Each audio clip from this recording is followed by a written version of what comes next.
নমস্কাৰ মই এই ভিডিওটো প্ৰস্তুত কৰিবলৈ লৈছো অসমীয়া মাধ্যমৰ শিশুসকলৰ চিন্তা কৰিয়ে আৰু বিশেষকৈ যিসকল শিশুৱে ইংৰাজী পঢ়োতে অসুবিধা বোধ কৰে তেনেকুৱা শিশুসকলৰ বাবে মই এনেকুৱা এটা পদ্ধতি অৱলম্বন কৰি কিছু উপকৃত হৈছো বিশেষকৈ আমি যেতিয়া দেখো যে অসমীয়া মাধ্যমৰ শিশুসকলে ইংৰাজী পঢ়িবলৈ লয় বিশেষকৈ ৰিডিং কৰিবলৈ লয় বা আমি শিকাও তেতিয়া কি হয় তেওঁলোকে ইংৰাজী উচ্চাৰণবিলাক উলিয়াব নোৱাৰে যেনেকৈ যদি আমি কওঁ BALL বল তেওঁলোকক যেতিয়া লিখিব দিম কেতিয়াবা তেওঁলোকে লিখিব BL বল বা CAT ক্যাট হয় কিন্তু তেওঁলোকে লিখিব CT ক্যাট এনেকুৱা কিছুমান সমস্যা হয়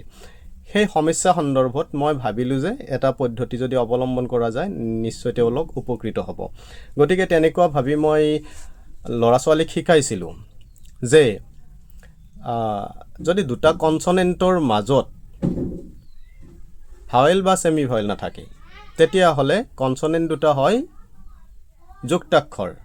বা তিনিটা কনসনেন্টৰ মাজত ভাৱেল বা সেমি ভাৱেল নাথাকে আৰু কনসনেন্ট তিনিটা একেলগে আছে তেতিয়া হলে এই কনসনেন্ট তিনিটা লগ লাগি হ'ব যুক্তাক্ষৰ যেনে NDR এইকেইটা কনসনেন্ট তাৰ মাজত কিন্তু ভাৱেল বা সেমি ভাৱেল নাই গতিকে NDR হ'ব নয়ৰন ৰ তাৰ পিছত তেনেকৈ PT P আৰু T দুটা কনসনেন্ট কিন্তু তাৰ মাজত ভাৱেল বা সেমি ভাৱেল নাই গতিকে PT লগ লাগি হ'ব পয়তপ্ত অৰ্থাৎ আমি পদ্ধতিটো এনেকৈ শিকাব পাৰো যে দুটা বা তিনিটা কনসনেন্টৰ মাজত যদি ভাৱেল বা সেমি ভাৱেল অৰ্থাৎ A E I O U W Y এইকেইটাৰ কোনো এটা নাই তেতিয়া হলে সেই কনসনেন্ট কেইটা মিলি হ'ব যুক্তাক্ষৰ আৰু যদি কনসনেন্ট দুটাৰ মাজত যিকোনো দুটা কনসনেন্টৰ মাজত ভাৱেল বা সেমি ভাৱেল আছে অৰ্থাৎ A E I O U W Y এইকেইটাৰ যিকোনো এটা আছে তেতিয়া হলে তাত স্বৰচিহ্ন বা আকাৰ ইকাৰ একাৰ ঐকাৰ উকাৰ যিকোনো এটা আহিব তেনেকৈ যদি আমি শিকাও নিশ্চয় ছাত্ৰ ছাত্ৰীসকল উপকৃত হ'ব আৰু তেওঁলোকৰ বাবে ইংৰাজী জটনিটো সহজ হ'ব আৰু মই এটো প্ৰয়োগ কৰিছিলো এটা সেশনত বহুত বেছি উপকৃত হৈছিল সেই কাৰণে আপোনালোকলৈ আগবঢ়ালো আশা ৰাখিছো আপোনালোকে সাব প্ৰয়োগ কৰি আৰু এই পদ্ধতিটো কোনো নিৰ্দিষ্ট নিয়ম ভিত্তিক পদ্ধতি নহয় মাত্ৰ ছাত্ৰ ছাত্ৰীৰ সহায়ক হোৱাৰ কাৰণে যদি আপোনালোকে ভাবে যে এটো কোনো নিৰ্দিষ্ট পদ্ধতি এটো বা তাত্ত্বিকভাৱে চাই তেতিয়া হলে তেনেকুৱা তাত্ত্বিক কোনো ধৰণৰ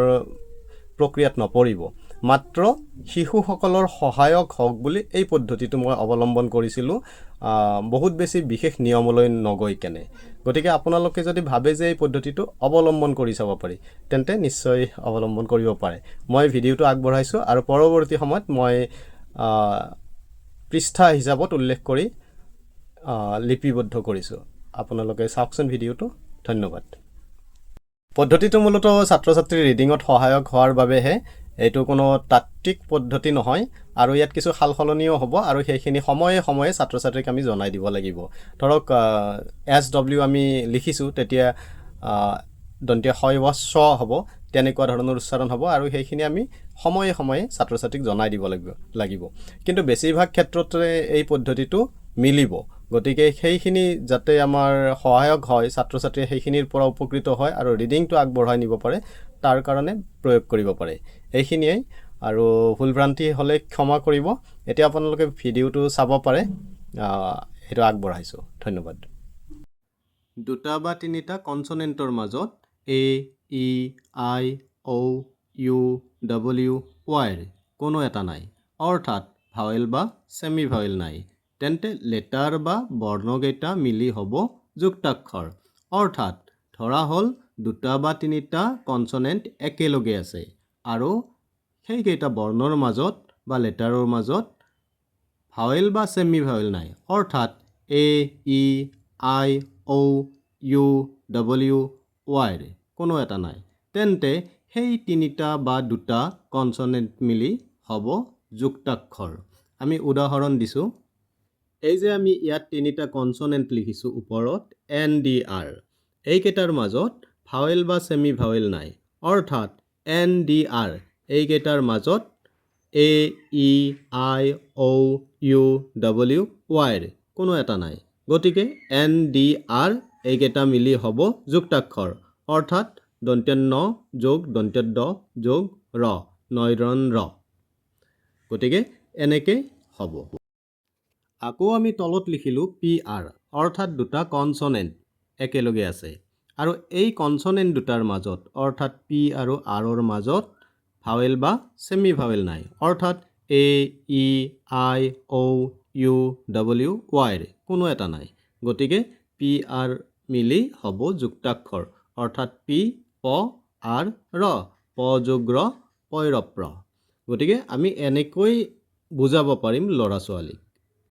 এতিয়া আমি আন এটা উদাহৰণ লৈছোঁ যেনে ধৰক চি টি এই দুটা কনছনেণ্ট লগ লাগিছে মানে একেলগে আছে আৰু চি টিৰ মাজত ভাৱেল বা ছেমি ভাৱেল নাই গতিকে হ'ব যুক্তাক্ষৰ গতিকে চি টি সমান ক যোগ দন্ত্য কৈতক্ত কিন্তু চি আৰু টিৰ মাজত এই দিলে হৈ যাব কেট অৰ্থাৎ স্বৰচিহ্ন বা আকাৰিকাৰ আহি গ'ল কাৰণ চি আৰু টিৰ মাজত এই বহুৱা হৈছে গতিকে এনেকৈ যদি আমি কনছনেণ্ট দুটাৰ মাজত বা তিনিটাৰ মাজত ভাৱেল বা ছেমি ভাৱেল দি দিওঁ তেতিয়া আকাৰিকাৰ আহিব যেনেকৈ চি এ টিৰ মাজত এই দিওঁতে হৈছে কেট আৰু চি টি অকলে বহোতে হৈছে যুক্তাক্ষৰ অৰ্থাৎ কৈতক্ত এনেকৈ আমি বিভিন্ন ধৰণৰ উদাহৰণ চাব পাৰোঁ আৰু ছাত্ৰ ছাত্ৰীক বুজাব পাৰোঁ আনহাতে দুটা কনছনেণ্টৰ মাজত ছেমি ভাৱেল বা ভাৱেল থাকিলে অৰ্থাৎ A E I O' U W ৱাইৰ যিকোনো এটা থাকিলে তাত স্বৰচিহ্ন বা আকাৰিকাৰ বহিব ইতিমধ্যে আমি আলোচনা কৰিলোঁৱেই তেনেকৈ আপোনালোকে যিমান উদাহৰণ পাৰে দিব পাৰে পাবই তেনেকুৱাকৈ যিমান শব্দ আছে সকলোতে পাব তেনেকৈ বুজালে ছাত্ৰ ছাত্ৰীয়ে হয়তো অলপ বুজিব পাৰে আমি আন এটা উদাহৰণ লৈছোঁ ধৰক পি এ টি পেট অৰ্থাৎ পি আৰু টিৰ মাজত এ আছে সেইকাৰণে এ কাৰ আহিছে আৰু পেট হৈছে যদি আমি পি আৰু টি অকলে লিখোঁ অৰ্থাৎ পি টি বুলি লিখোঁ তেতিয়াহ'লে আহিব পৈতপ্ত অৰ্থাৎ পি আৰু টিৰ মাজত ভাৱেল বা ছেমি ভাৱেল নাই সেইকাৰণে পৈতপ্ত হৈছে অৰ্থাৎ যুক্তাক্ষৰ হৈছে আমি এনেকৈ বিভিন্ন ধৰণৰ উদাহৰণ দিব পাৰোঁ আৰু ছাত্ৰ ছাত্ৰীক তেনেকৈ বুজাব পাৰোঁ পাৰিলে আপোনালোকে এই পদ্ধতিটো প্ৰয়োগ কৰি চাবচোন হয়তো ইংৰাজী পঢ়িব নজনা বহু ছাত্ৰ ছাত্ৰীয়ে এই পদ্ধতিটোৰ জৰিয়তে ইংৰাজী পঢ়িব পৰা হ'ব পাৰে মই এই পদ্ধতিটো অৱলম্বন কৰি চাইছিলোঁ আৰু এটা ছেশ্যনত খুব বেছি উপকৃত হৈছিলোঁ সেইকাৰণে আপোনালোকলৈ আগবঢ়ালোঁ আৰু পদ্ধতিটো হ'ল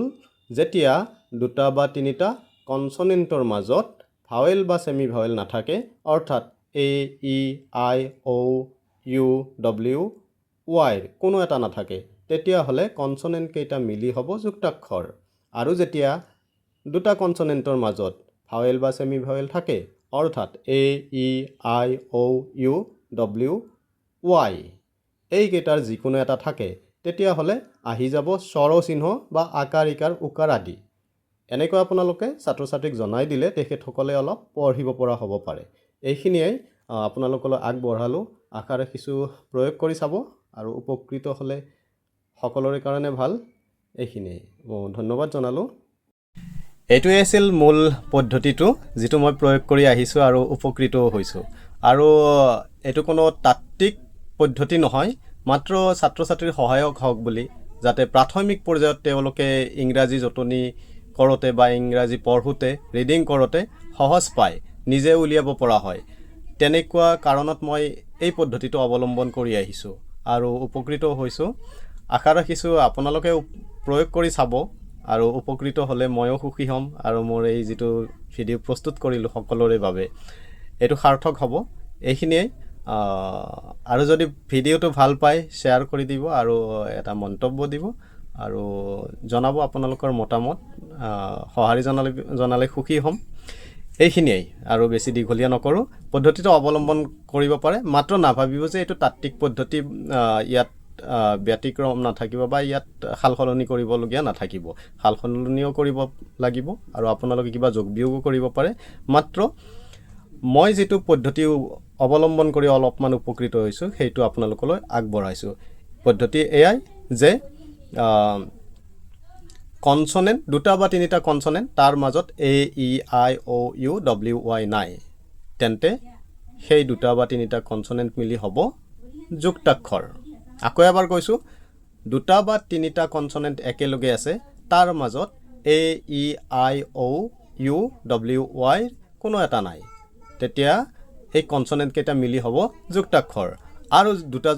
আৰু যদি দুটা কনসনেন্টৰ মাজত A E I O U W Y যিকোনো এটা আছে তেন্তে তাত একাৰ ইকাৰ বা স্বৰচিহ্ন যোগ হ'ব এইখিনিয়েই আজিলৈ বিদায় ধন্যবাদ নমস্কাৰ